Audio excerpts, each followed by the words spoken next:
Hello. The purpose of this video is to show you how to avoid the black box. But there's lots of other good information in this video. So my setup for this is I have just recently watched the sales prediction video. Here's the end of it right here. So I've already taken my screenshot and submitted this on the previous assignment as evidence that I watched the video, okay? And then I typed up this code right here, and this is where I typed it into Python, and I've uploaded from Python into here, and you can see that I've already downloaded the sales prediction problem right here in the PY extension. And so what my situation is, I would like to see if what I downloaded to Canvas was indeed what I intended to download to Canvas.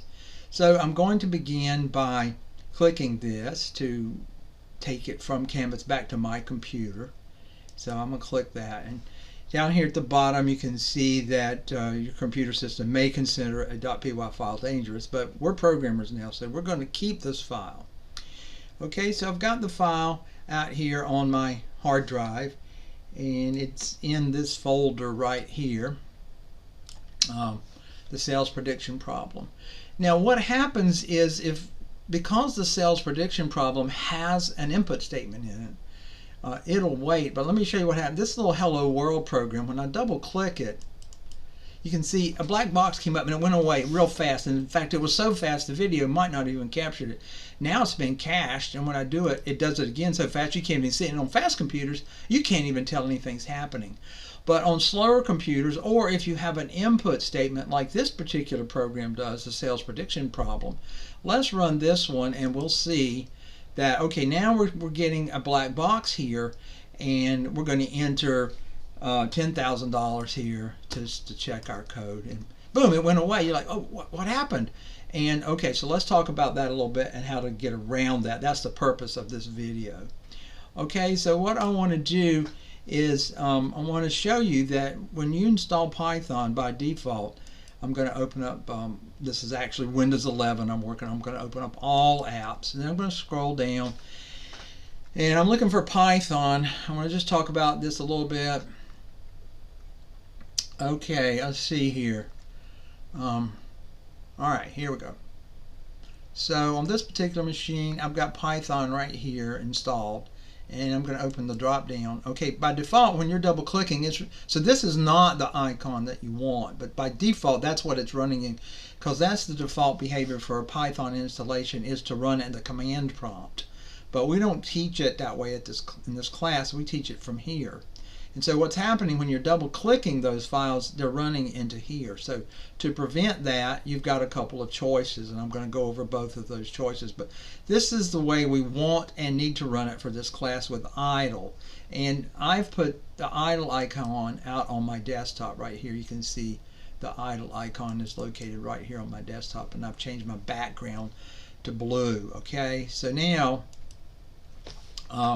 what I want to do is come back over here. So I've downloaded the file. I've already clicked on this to download the file to my computer, and now I want to see if what I sent in was good. So one thing you can do, some computers, depending on how the configuration happened, you can right click this and you can hit edit with idle. And if you have that option, then you're pretty much done, because see, now I'm sitting in idle and I can hit run and run my program. And so I'll run this right here and just show you that I can put in 10,000, and it does great. That's exactly what we want right there. Okay.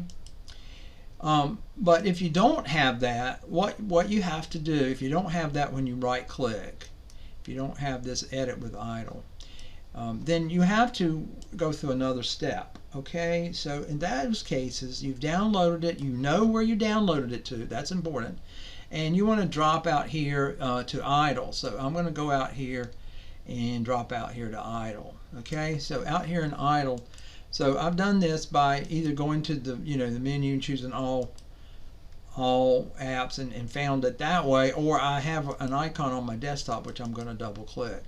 Okay, now once you have this, then you're going to hit open.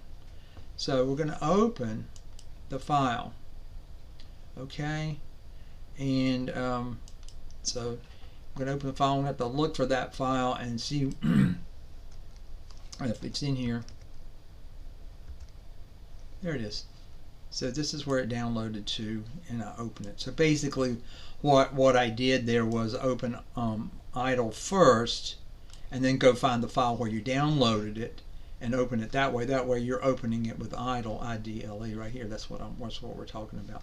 And then we'll run this program just to verify that what we sent in to Canvas was the correct thing. So I'll put in 10,000 right there, and yes, that looks correct.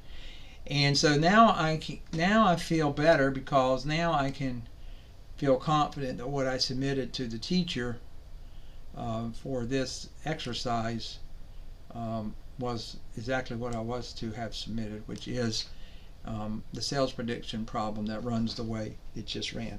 I hope that answers all your questions about avoiding the black box, and I hope it answers some other questions too. Have a good day, and I hope you're enjoying programming.